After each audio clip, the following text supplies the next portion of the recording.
Je trouve une formidable indifférence des politiques, des médias. Et c'est véritablement une violence politique faite aux familles monoparentales. Les familles monoparentales représentent 25% de la population française. Et pourtant, on n'en parle pas. Une fois de plus, c'est invisibiliser tout le travail des femmes. Quelle est la situation des mères isolées, soit 86% des familles monoparentales? Je suis un peu cash, mais je suis assez sincère dans mon constat. On les regarde, on leur tapote un peu l'épaule en leur disant bon voilà, vous êtes super courageux, vous assumez, vous êtes des femmes puissantes. Fragilisées plus que jamais par l'inflation et par la crise alimentaire, les mères célibataires sont-elles la bombe sociale de 2024 ? On en a discuté avec Aurélie Gigot de la collective des mères isolées. Les premières mères isolées, en fait, elles sont issues de cette génération-là, en fait. Celles qui sont restées parce que leurs enfants sont nés en France. Or, les pères, eux, sont rentrés au pays. Et Johanna Leussen, journaliste à Libération et autrice du livre Si je veux. Quand tout un système concourt à ce que la vie soit difficile, forcément, on se heurte à des obstacles à chaque étape de ce qu'on fait, quoi. On le disait, les familles monoparentales, elles représentent aujourd'hui 25% de la population française, ce qui est un chiffre qui augmente aussi d'année en année. Est-ce qu'actuellement, et j'ai l'impression que c'est aussi quand même un élément central de cette problématique, de cette thématique, est-ce qu'il y a un statut particulier ou pas pour les familles, pour un parent seul, isolé, comme il pourrait y avoir pour une famille nombreuse, par exemple? Alors non. Nous n'existons pas et c'est la raison en fait d'être de la collective, de pouvoir militer pour la création d'un statut de parent isolé. Actuellement, la seule chose qui existe pour nous distinguer effectivement d'une autre famille, c'est la petite case qu'on coche sur les impôts, mais qui ne donne droit à aucun droit en fait, qui n'ouvre à aucun droit. L'idée serait du coup de proposer la création d'un statut de parent isolé, lequel donnerait l'accès à un certain nombre de droits afférents en matière d'accès au logement, d'accès à la santé, d'accès au travail, d'accès à la culture, à l'éducation, au loisir. Et du coup, c'est vraiment véritablement l'idée de pouvoir revendiquer l'égalité en fait pour nous, les femmes, et puis nos enfants. D'autant plus que, comme on le disait déjà, au sein des familles monoparentales, c'est pour 83% des mères célibataires seules.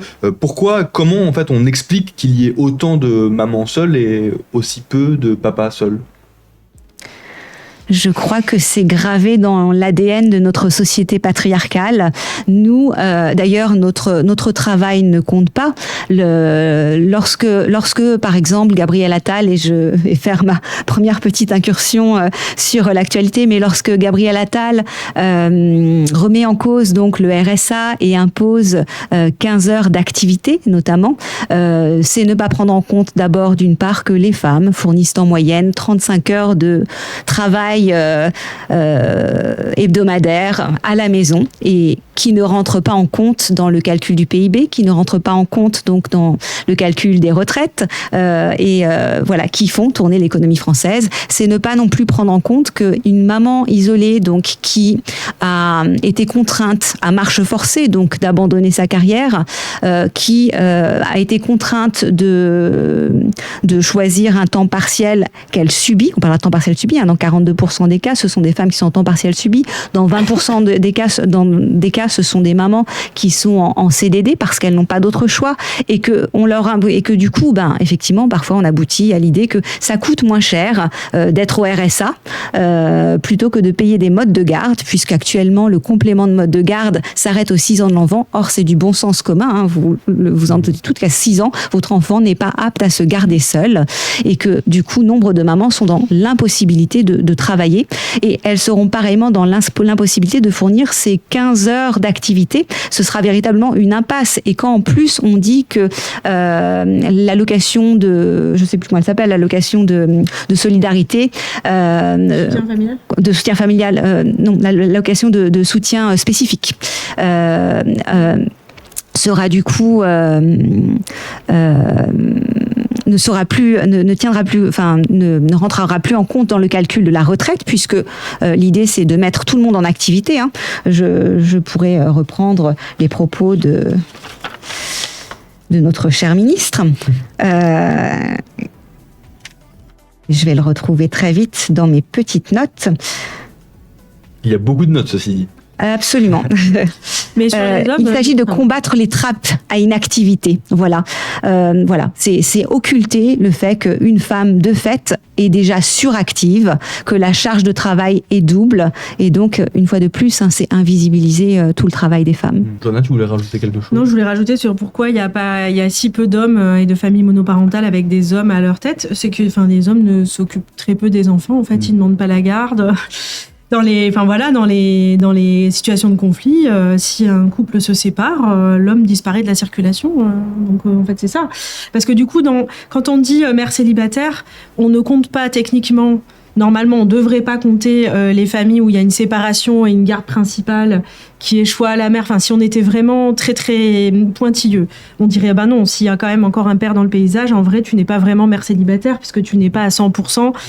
Mais en vérité, il y a énormément de situations qui sont des situations de monoparentalité de facto, on va dire, parce que le père est défaillant, absent du paysage, etc. Et sur les pensions, on est sur 40% d'un pays. Oui.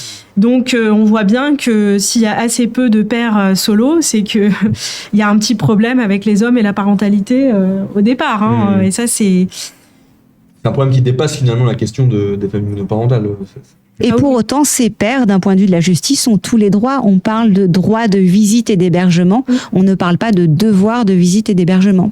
On parle d'une pension alimentaire qui est considérée comme un revenu pour la mère, alors qu'il s'agit en réalité d'une compensation pour l'entretien et l'éducation de l'enfant. Et qui est défiscalisée pour le père. Exactement. Donc les pères ont effectivement, en l'état actuel des choses, tous les droits. Nous revendiquons du coup l'idée de responsabiliser les pères et donc de parler de responsabilité parentale et non de droit en fait. 83%, on le disait, des familles monoparentales sont composées de mères seules. Est-ce qu'aujourd'hui il est plus facile d'être un papa seul qu'une maman seule aujourd'hui en France ou pas? Ou est-ce qu'il n'y a pas tant de différence que ça? Ah bah si, il y a une grosse différence, oui. Les femmes ont déjà, il y a des différences en termes de salaire, par exemple. Donc si vous prenez les discriminations que subissent les femmes au travail, le ralentissement des carrières, les écarts de salaire, etc. Forcément, dans une situation de monoparentalité, elles sont défavorisées. Mais ça, c'est pas moi qui le dis parce que je le sors de mon chapeau, c'est vraiment dans les études. Ça a été absolument prouvé. Donc les femmes seules, et je trouve aussi que quand on parle des mères célibataires, il faut parler des enfants. Parce que du coup, quand on parle de ces familles et qu'on dit qu'elles sont plus précaires, qu'elles remplissent les fils de l'aide alimentaire, qu'elle représente 40% des personnes accueillies au secours catholique en 2022, etc., etc. On parle de femmes et on parle d'enfants.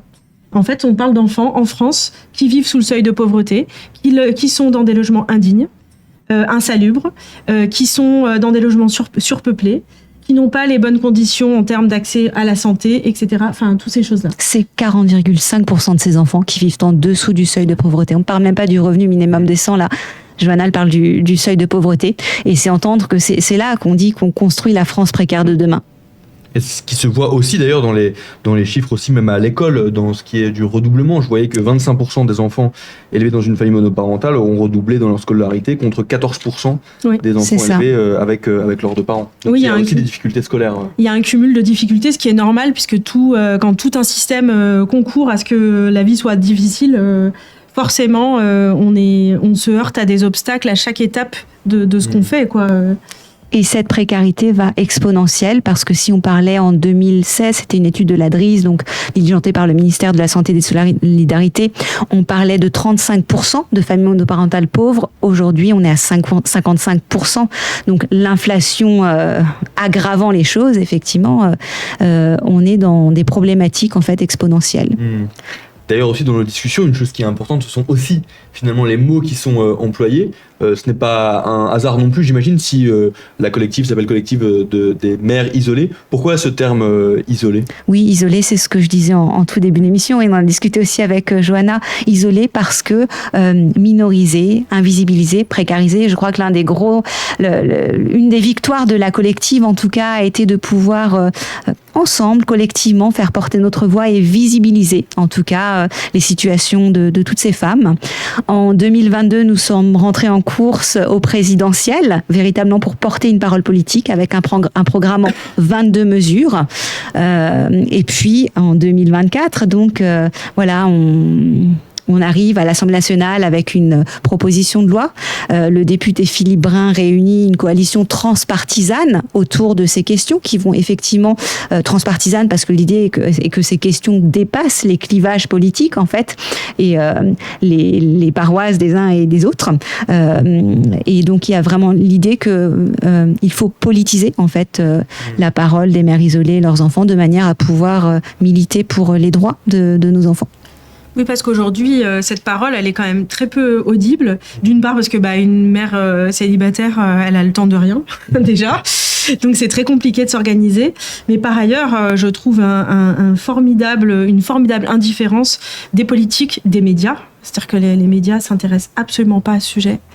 Mais comment est-ce qu'on l'explique ça alors qu'on le disait en plus, là, au fil de nos discussions, les familles monoparentales représentent 25% quand même de la société, ce qui est un chiffre énorme. Comment est-ce qu'on explique que politiquement et même médiatiquement, ça ne pèse pas plus ?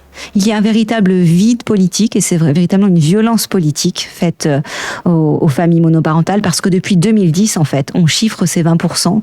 En 2016, la DRIS, donc, et le ministère de la Santé et de l'Intérieur diligente une étude, mais rien n'est fait. Et on a eu énormément de mal au sein de la collective à pouvoir rassembler, en fait, des chiffres qui n'existent pas parce qu'on ne peut pas visibiliser sans chiffres, sans statistiques. Et c'est d'ailleurs l'objet d'une proposition du gouvernement, notamment si Fanta Berete est nommée à la tête d'une commission sur la monoparentalité pour faire émerger des statistiques. Paris, je précise parce que... C'est ça, oui. Voilà, porteuse également d'une proposition de loi en regard des familles monoparentales. Voilà, l'idée est qu'on en est encore là, en fait. On est encore à batailler sur des chiffres pour pouvoir prouver que nous existons bel et bien et que voilà, nos enfants construisent la France de demain. On a une question et une remarque dans le chat qui est un petit peu longue. Je ne sais pas oui, mais je vois, j'ai un petit peu lu ce que vous dites. Un père isolé a les mêmes problèmes. Pourquoi les pères ne peuvent pas avoir la garde ? J'ai été lésée avec mon ex qui était bipolaire. Ouais, mais là, je crois que c'est une situation individuelle, là, pour le coup, qui est peut-être un peu... Nous, on parle de choses assez systémiques, on va dire, avec des... Même si c'est des situations de souffrance, par ailleurs. Mais... Et comment est-ce que toi tu l'expliques, Johanna, parce qu'on parlait aussi du coup de la difficulté des médias à s'emparer de ce sujet. Toi, tu travailles dans les médias, tu es journaliste ici à Libération. Comment est-ce que tu l'expliques que les médias ne parviennent pas ou ne souhaitent pas plus s'emparer de ce sujet-là ? Peut-être que pour eux, c'est de la précarité, c'est des difficultés sociales, c'est pas sexy. C'est très probablement aussi pas assez incarné à leurs yeux. Je suis un peu cash, mais je suis assez sincère dans mon constat, certes un peu amer, mais je pense qu'il y a un vrai problème dans le désintérêt absolu d'une grande catégorie d'institutions ou de représentants sur ce sujet. Une espèce d'indifférence qui est... Je voudrais, par exemple, Gabriel Attal et Emmanuel Macron, comment ils parlent des mères célibataires. Donc, c'est intéressant. Emmanuel Macron, il en a parlé au moment des Gilets jaunes, parce qu'il y avait beaucoup de mères célibataires sur les ronds-points. Il y a eu une visibilisation de cette catégorie de personnes au moment de la crise des Gilets jaunes, puisqu'elles étaient particulièrement touchées par... la précarité. Par la précarité. Il y avait Ingrid Levavasseur qui militait, etc. à ce moment-là. Emmanuel Macron en a parlé avec des termes en disant les mères courage, les mères courage. Et ensuite, Gabriel Attal, dans son discours de politique générale, là, tout récent, a parlé des mères célibataires qui ne lâchent rien, donc toujours un peu cette rhétorique de la mère courage. Et donc, en fait, quelque part, on va un peu se complaire dans les mères courage qui ne lâchent rien, qui sont très courageuses. On va les regarder avec un petit peu de compassion mêlée de commisération, mais en fait, on va quand même les laisser un peu se débrouiller toutes seules. Voilà, et Aurore Berger qui va surenchérir en parlant de cette société qui s'accommode finalement du travail des mères, de ce travail invisible, naturellement, qui ne compte pas dans le PIB, etc. Et donc, sans rien proposer, parce qu'aujourd'hui, j'étais à une table ronde précisément sur le sujet de comment sortir de la précarité les mères isolées, et le propos, il y avait un propos liminaire d'Aurore Berger, qui est même pas venue d'ailleurs, personnellement, elle a fait une vidéo, et en faisant sa vidéo, elle a juste rien dit, c'est-à-dire elle a vraiment dit c'est un sujet très important pour nous, avec toujours un peu la main sur le cœur, c'est un sujet vraiment très très très très important, vraiment, ah oui en effet, c'est terrible ce que vous vivez, etc. Et rien, c'est-à-dire elle a parlé de deux choses, la CMG, quelque chose qui est à l'horizon 2025, sur le complément de mode de garde étendu de 6 à 12 ans pour les familles monoparentales et la réforme du versement des pensions alimentaires, qui est quelque chose qui n'est même pas été fait sous Macron, mais sous Hollande. Donc voilà, donc il y avait vraiment rien. Là, on se dit, ok, donc on est censé quand même prendre à bras-le-corps le sujet, mais non, c'est les mères courage. On les regarde, on leur tapote un peu l'épaule en leur disant, bon ben voilà, vous êtes super courageux, vous assumez, vous êtes des femmes puissantes. Et j'entendais dans ce même colloque une sociologue qui expliquait qu'il y avait des stratégies des employeurs qui, en fait, quelque part, étaient contents d'employer des mères célibataires parce qu'elles sont dures à la tâche, parce qu'en fait, elles sont fiables. Et c'est des bêtes de somme, en fait. Absolument, ça, je l'ai lu dans nombre d'études. Voilà. Et bon, vous rappelez que c'est le complément de mode de garde, c'est une promesse électorale reléguée dans un livret d'égalité homme-femme qui compte pour 0,25% du budget national. Autant dire que c'est une promesse un petit peu lointaine. Mais par ailleurs, effectivement, les seules réponses qui étaient apportées à nos revendications, ça a été une rehausse donc potentielle, effectivement, de l'allocation de soutien familial de 50 €, sauf qu'elle rentre en compte dans le calcul de la base ressources et que lorsqu'on touche ces 50 € de plus, finalement, ils sont défalqués via la prime d'activité. Donc c'est un prêté pour un rendu. Au final, l'enveloppe, elle est de 0. Et pour répondre à la question également de pourquoi est-ce que les médias ne s'en saisissent pas, je pense que la raison, elle est éminemment politique. Ce serait très compliqué d'envisager à Bercy de bousculer la fiscalité, en fait, parce que ça impliquerait de bousculer la fiscalité française. Or, sur certaines questions, notamment on parlait à l'instant de la pension alimentaire, on pourrait tout à fait le faire. Sur ce dispositif de l'ARIPA, donc, qui a été mis en place en 2021, qui s'avère être très très onéreux, on pourrait très bien imaginer, à l'image du modèle canadien, mais parce qu'on sait le faire sur les impôts, prélever directement à la source cette pension alimentaire, ça on sait le faire, mais on ne l'a pas encore fait. On préfère financer un dispositif qui est très onéreux. Or, si on passait par le prélèvement à la source, on pourrait très bien imaginer que ces budgets seraient transférés, par exemple, pour une rehausse de l'allocation de soutien familial, qui n'est que de 184 €, et en regard de ce que coûte un enfant, en vérité, 9 000 € en moyenne par an, c'est-à-dire 750 € par mois, 180 €, on ne vit pas avec ça, et un enfant n'a pas davantage accès à la santé, à un logement décent, à la culture, aux loisirs, à l'éducation.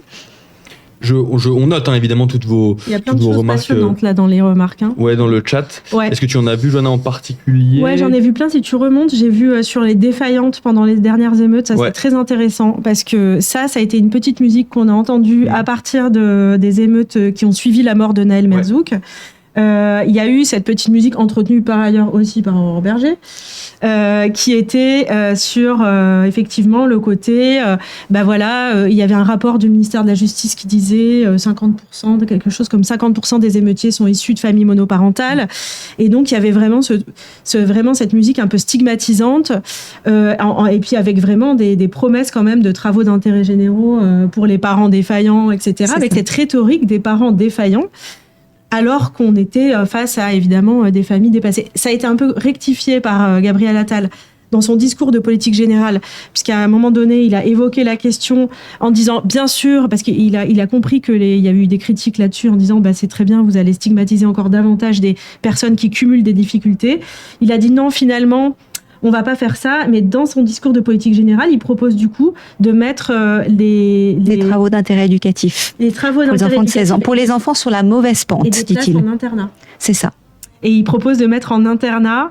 Donc la solution pour une mère célibataire un peu dépassée, c'est de prendre son enfant pour le mettre en internat. Enfin, le discours est quand même très, très stigmatisant. C'est tu casses, tu répares. Donc affilier ces enfants-là à des casseurs, sans entendre que d'abord on parle effectivement, on a parlé d'émeute et non de révolte. Le terme émeute, il est très fort aussi et très stigmatisant.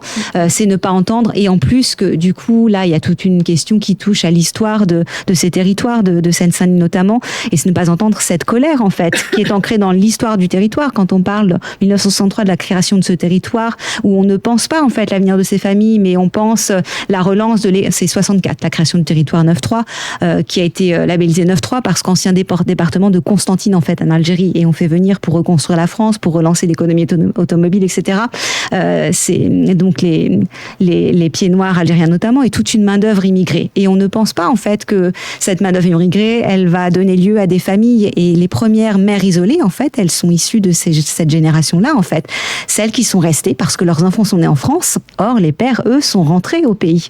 Et il y a cette colère, en fait, qui a déjà 60 ans d'âge, en fait, de ne pas être reconnus encore dans leur identité.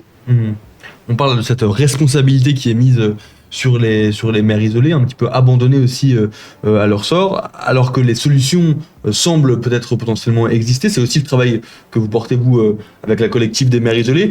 Quelles sont-elles, certaines de ces solutions, et peut-être aussi les plus importantes, celles qui pourraient être mises en place prioritairement?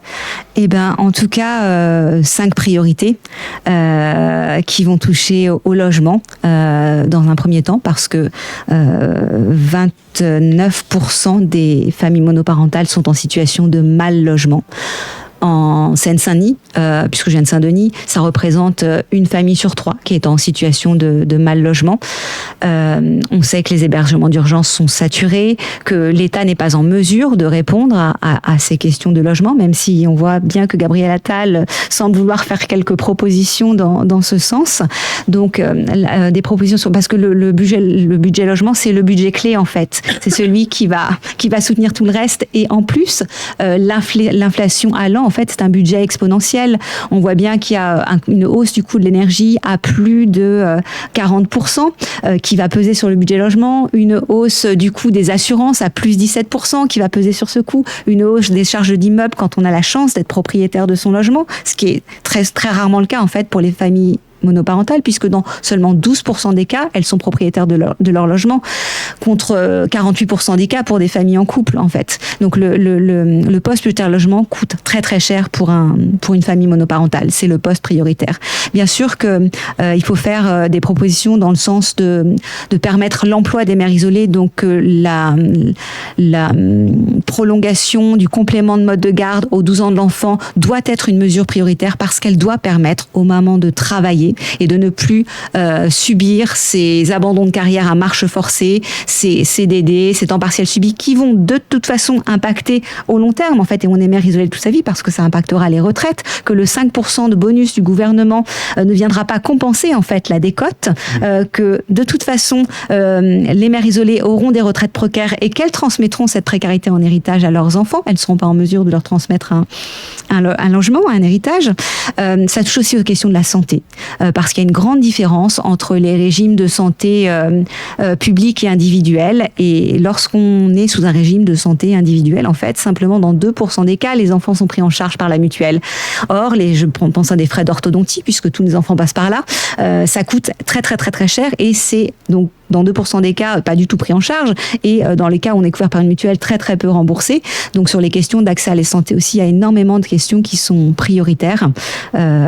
Et puis, afin d'enrayer ce cycle de la précarité des mères isolées, mais qui sont des violences à la fois économiques et pas que, hein. Du coup, ça touche aussi à tout ce qui va être de l'ordre de la désaffiliation sociale, parce que la case budget loisirs, culture, c'est la case littéralement amputée du budget de la famille monoparentale. On parlera de 34,5% d'inflation sur les budgets vacances, par exemple, sur les hébergements de vacances, plus 10,5% sur les budgets, les produits de culture. Donc effectivement, ça c'est le budget impossible qui conduit à une désaffiliation sociale, qui fera dire au gouvernement que ces familles sont défaillantes et que ces enfants sont en désaffiliation sociale. Or, nous renvoyons l'État à sa propre responsabilité, en fait.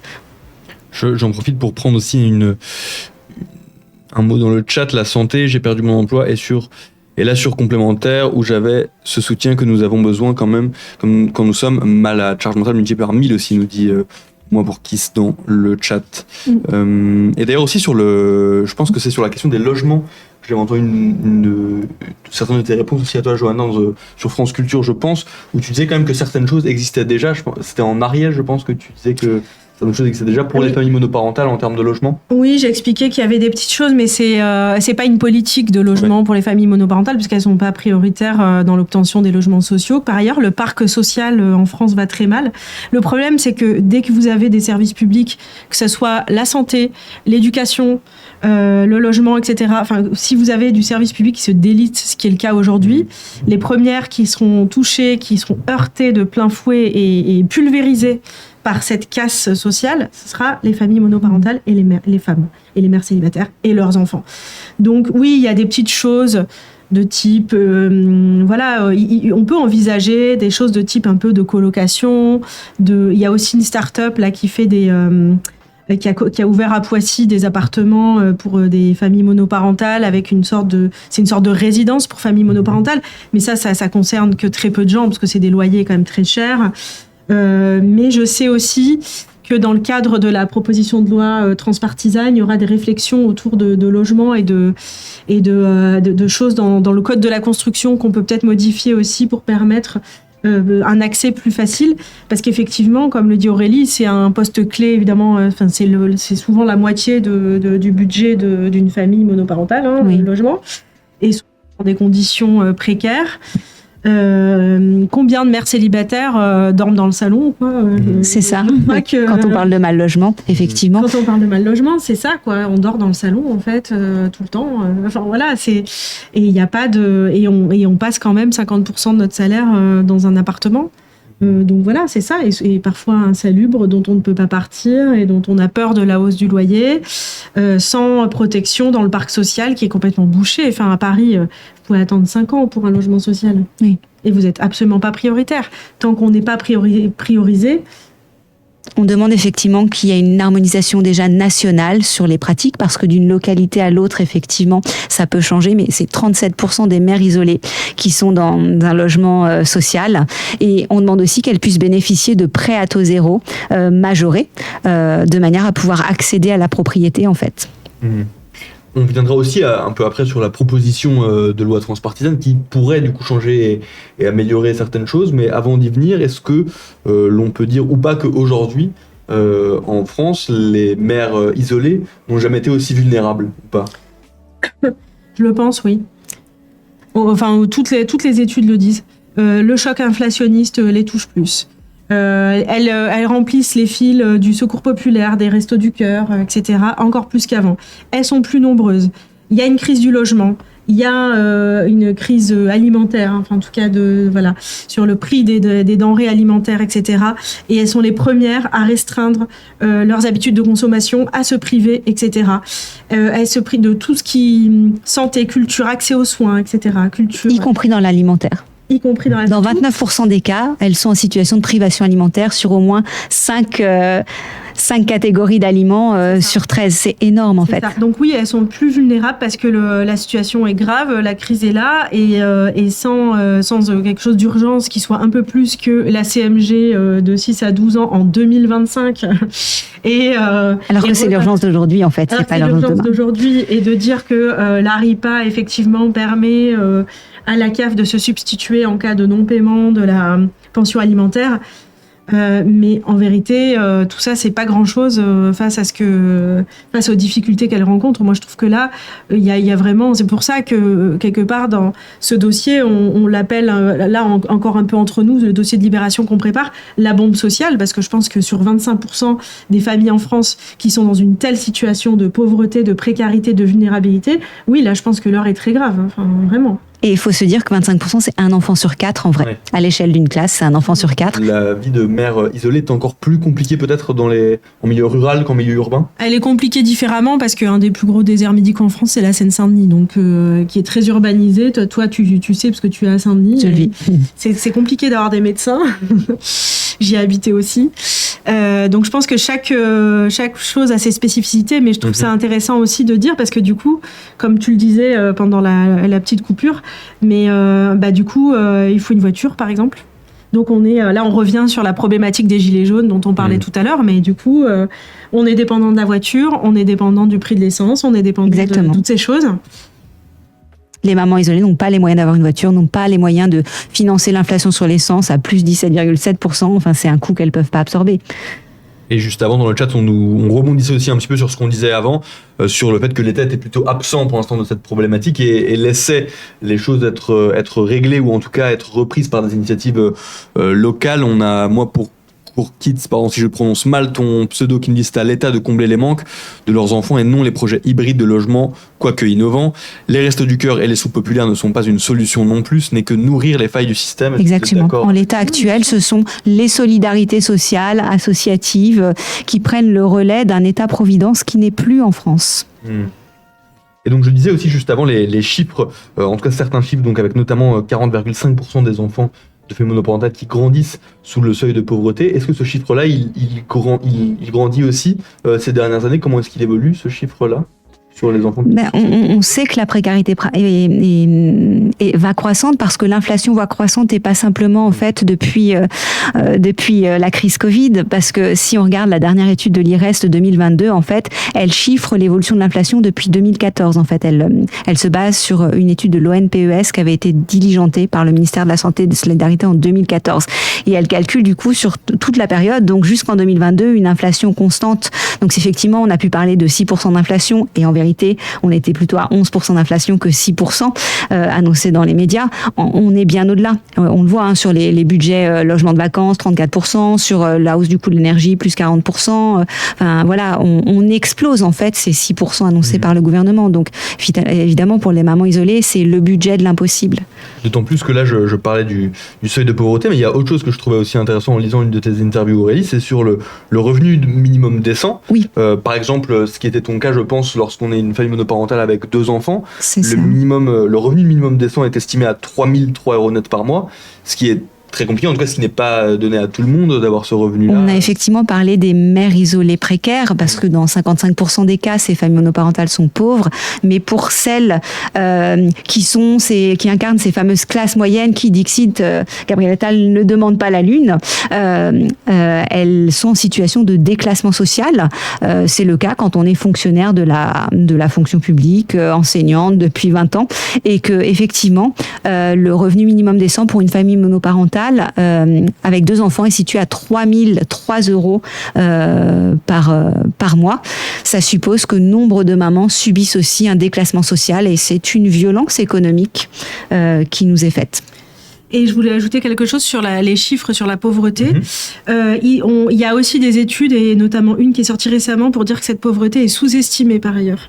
Tout ce qu'on vous dit là, c'est en dessous de la réalité en France.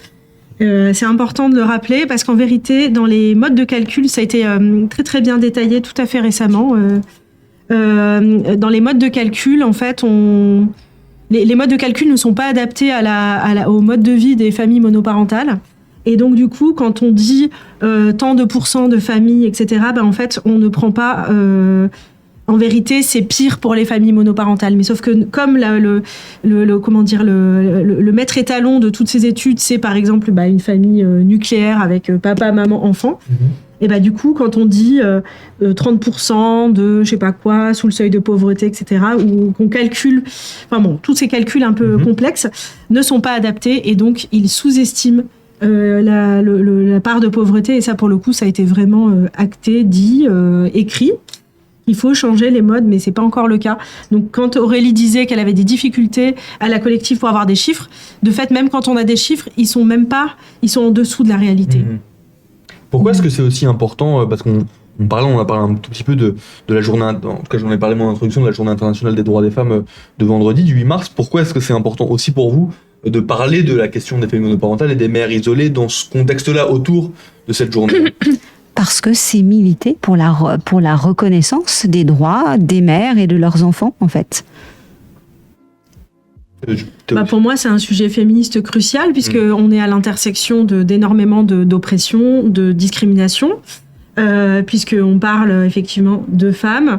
On parle, aussi, on sait qu'il y a évidemment un facteur aggravant pour des femmes racisées, par exemple. Il y a tous ces facteurs qui s'ajoutent, qui font que la vie est difficile, qu'il y a des discriminations, des difficultés qui s'accumulent. Donc, je pense que d'un point de vue féministe, et d'ailleurs, la question est plutôt portée par les féministes, elle n'est pas du tout oubliée, loin de là. Elle est même tout à fait soutenue par les féministes en France, et même de manière assez unanime. Il n'y a pas vraiment de... Il y a un consensus là-dessus, disons. Donc oui, c'est un sujet éminemment. La question sociale et la question économique en 2024, pour moi, elle est cruciale, tout autant que les questions autour de MeToo, tout autant que toutes les questions féministes qu'on peut se poser aujourd'hui. Donc parler encore une fois, de 25% des familles en France et de leurs enfants, on est quand même sur une partie très importante de la population française qui rencontre d'énormes difficultés. Donc il y a une solidarité féministe à avoir avec ça. Et par ailleurs, c'est un acte féministe en soi assez extrême que de choisir d'être mère isolée. Parce que c'est un acte assumé. On a mentionné tout à l'heure aussi l'existence d'une proposition de loi transpartisane. Est-ce que vous pouvez nous en dire un petit peu plus sur cette proposition de loi-là et en quoi potentiellement elle pourrait aussi changer les choses ? Alors, la collective des mères isolées, effectivement, est à l'initiative d'une proposition de loi de création d'un statut de parents isolés, lequel donnerait l'accès aux droits afférents en termes de, comme je l'ai dit tout à l'heure, d'accès au logement, d'accès à la santé, d'accès au travail, d'accès à la culture, aux loisirs, à l'éducation. C'est une loi qui fait donc son chemin dans le dispositif parlementaire. Nous avons été auditionnés donc en octobre dernier à l'initiative donc de Philippe Brun, député socialiste, à l'occasion donc d'une coalition transpartisane pour présenter donc l'ensemble des 10 mesures que recoupe cette proposition de loi.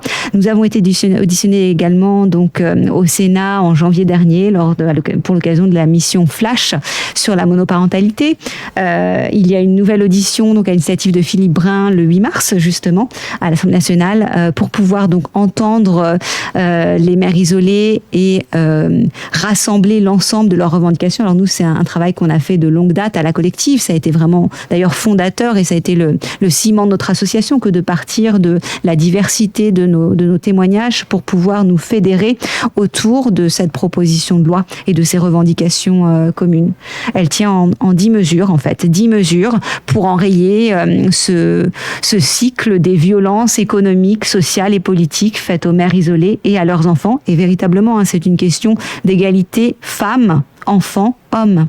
Quand vous voyez la façon dont elle est saisie certaines fois par du coup certains députés, est-ce que vous êtes optimiste aussi sur son acheminement, sur son processus ? Alors la première mesure qui a été présentée dans l'agenda parlementaire, c'est la mesure on demandait donc la déconjugalisation de l'allocation de soutien familial. Concrètement, ça veut dire que quand une maman, en l'état actuel des choses, quand une maman se remet en couple, elle perd cette allocation de soutien familial qui par ailleurs est soumise à l'obligation de recours à la justice des affaires familiales, ce qui conduit à de nombreux non-recours, puisque nombre de mamans n'ont pas recours à la justice, qui est très onéreuse, qui est parfois défaillante, et que du coup, elle ne touche pas toute cette allocation. Mais dans le cas d'un recouplage, elle perd cette allocation, ce qui sous-entend que ce nouveau conjoint devrait avoir la responsabilité financière de cet enfant qui n'est pas le sien, ce qui n'est absolument pas logique.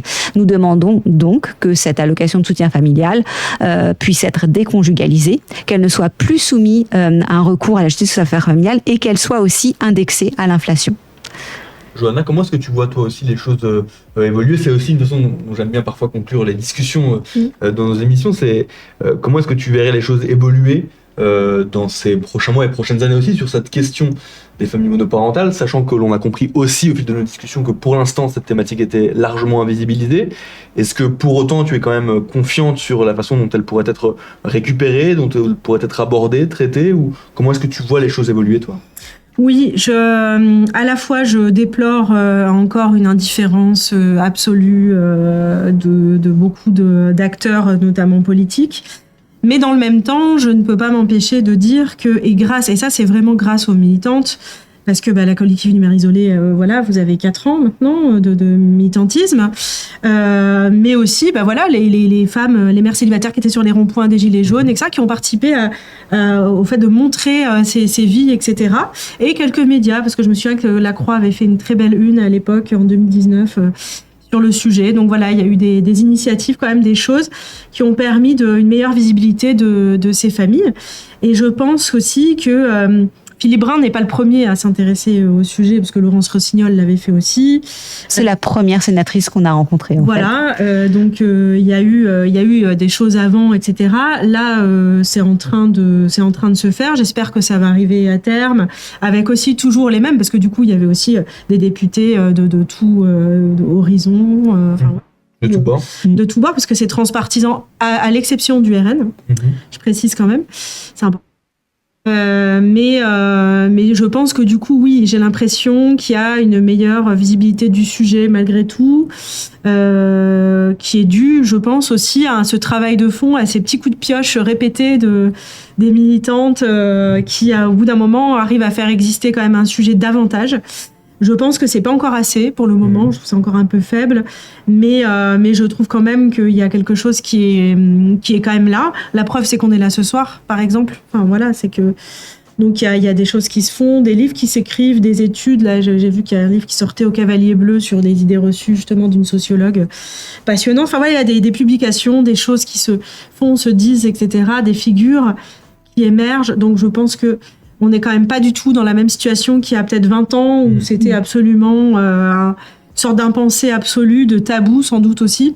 Là, et puis aussi la PMA, l'ouverture de la PMA aussi aux célibataires permet aussi l'émergence de modèles familiaux qui du coup viennent un peu bousculer la société, viennent un peu montrer autre chose. Voilà, je pense qu'on n'est quand même pas dans la même situation qu'il y a encore une fois même 10 ans. Et je pense que tu as l'air d'accord avec moi, Aurélie. Et puis les petits coups de projecteur gouvernementaux très stigmatisants, mais qui nous ont permis aussi d'inverser la culpabilité, de rappeler que le véritable père défaillant, c'était l'État, l'État-providence. Exactement. Est-ce que vous avez aussi confiance, ou en tout cas est-ce que vous êtes optimiste dans la manière dont récupèrent aussi, par exemple, cette thématique, les plus jeunes générations de féministes? Est-ce que vous avez l'impression aussi que d'un point de vue générationnel, les plus jeunes sont aussi prêts à récupérer, à traiter aussi cette thématique-là et à la remettre au centre des discussions, au centre des enjeux? En tout cas, j'ai très confiance en nous parce que nous éduquons nos fils et nos filles, en fait. Oui, et sans justement l'espèce de honte qui a été vraiment inculquée par la société et qui n'est pas du tout une honte qu'on ressent en soi, mais qui est voilà, ce truc un peu on n'a pas vraiment de statut, on sait pas vraiment, il manque quelque chose, parce qu'il y a toujours cette idée chez les mères célibataires qu'il manque un truc, voilà, comme si c'était des familles incomplètes, il manque un homme, il manque une présence, il manque quelque chose pour que l'équilibre soit parfait, que c'est comme si l'équilibre d'une famille, il fallait absolument un homme dedans pour que la famille soit parfaite. Et donc, on a quand même longtemps vécu avec ces images aussi de fusion avec l'enfant, de mère qui est trop proche de son enfant. Enfin bon, toutes ces choses qui sont stigmatisantes. Et aujourd'hui, parce que aussi les féministes déconstruisent tout depuis plusieurs années, et pas seulement les jeunes générations, depuis aussi les années 70, elles déconstruisent les modèles, etc. Mais du coup, on arrive à... effectivement des générations où c'est, je sais pas, moi dans l'école de ma fille, je suis pas la seule mère solo, il y en a plein d'autres, et c'est pas, moi j'ai pas l'impression d'une stigmatisation particulière liée à la situation, quoi. Donc voilà, je sais pas. Mais à l'échelle de nos institutions, c'est encore comme, effectivement, comme tu l'écris dans ton livre, pour que les petits Luciens n'aient pas honte d'être des petits bâtards. Et c'est vrai, si les mentalités, on le disait en début d'émission, si les mentalités ont beaucoup changé, beaucoup évolué, et qu'en classe, les enfants s'acceptent les uns les autres, à l'échelle de nos institutions, c'est très différent quand même. Si on pense à la justice, on est quand même dans une justice encore très patriarcale en France, qui est pointée du doigt par l'ONU, parce qu'elle utilise encore ce fameux concept de syndrome d'aliénation parentale, on parlait des mères protectrices, et que ça conduit à des drames, en fait, de véritables drames. Et là, l'État n'est pas encore prêt à se remettre en cause, en fait. Alors, je veux pas du tout remettre en question votre optimisme, mais je voudrais juste aussi revenir aussi sur le terrain politique. Quand on anticipe un petit peu, quand on pense aux élections présidentielles de 2027 par exemple, quand on voit comment se porte aussi le Rassemblement national actuellement dans la société, et quand on sait, comme tu le disais tout à l'heure, que le Rassemblement national n'est pas le parti qui se positionne le plus en faveur des mères isolées, au contraire. Ceci dit, en 2022, il avait proposé un doublement de l'allocation de soutien familial. Oui, c'est vrai. C'est du populisme en fait. Mais on est d'accord. Mais ils jouent un petit peu sur ce terrain-là, mais pas. Ils veulent quand même ils veulent les femmes à la maison. Enfin, ils ont toute une vision archaïque. Mais le contexte politique, du coup, est-ce qu'il vous inquiète ou pas? Mais par opportunisme. Est-ce que vous avez l'impression que on va peut-être dans le bon sens, que politiquement aussi du coup? Non, je pense que c'est compliqué en fait. La façon dont c'est soldé, donc cette première proposition dans le cadre de la niche parlementaire de l'AFI, c'était finalement le modèle familial tel qu'il est, et pas si mal que ça, et que du coup voilà, c'est un optimisme entaché quand même de petites déceptions. Le fait aussi que la majorité ne se soit pas ralliée à cette coalition transpartisane comme il aurait dû en être question en fait, nous fait dire que la lutte sera longue en fait pour bousculer le système, non pas les mentalités mais le système, parce que si effectivement auprès de la société nous sommes visibilisés et que les médias ont aidé en cela, et voilà, il y a véritablement un relais médiatique sur la visibilisation des vies en fait des mères isolées de leurs enfants sur le terrain politique. Il y a quand même des bouleversements systémiques extrêmement importants à faire, et je pense que le système n'est pas encore prêt à être bousculé. Et bien en tout cas, merci beaucoup d'avoir participé à cette discussion ce soir et d'avoir participé aussi du coup à visibiliser cette thématique avec nous dans cette émission. Merci beaucoup aussi à vous le chat d'avoir participé à cette émission. Je rappelle qu'une pétition est disponible en ligne, votre pétition de la collective des mères isolées que vous pouvez signer. Je pense qu'il y a un peu plus d'1 millier de signataires, même c'est ça. 1500 je pense signataires actuellement, donc n'hésitez pas à vous y rendre pour la signer. Nous on va faire une petite pause et puis je reviendrai ensuite pour conclure ce stream, et j'en profiterai pour vous remettre également un lien vers cette pétition. Et je rappelle aussi que ton livre, Johanna, est toujours disponible également, Si je veux, qui parle aussi de ton expérience personnelle par rapport à cette expérience de mère célibataire. Merci beaucoup Johanna et Aurélie d'avoir été avec nous. On fait une petite pause et on se retrouve juste après. Merci bien.